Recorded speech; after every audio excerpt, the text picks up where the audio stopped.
আমি যখন কোনো একটা বিষয় নিয়ে ভাবি বা কারো কথা ভাবি, তখন প্রথমে আমার মাথায় খারাপ চিন্তাটাই আসে। এ থেকে বাঁচার উপায় সম্পর্কে একটু সাহায্য করবেন।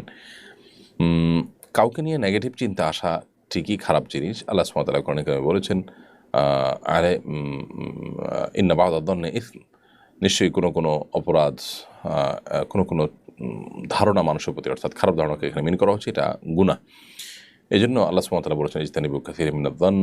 আয়াতের আগের অংশে আল্লাহ বলেছেন, তোমরা অনেক ধারণা করা থেকে বেঁচে থাকো।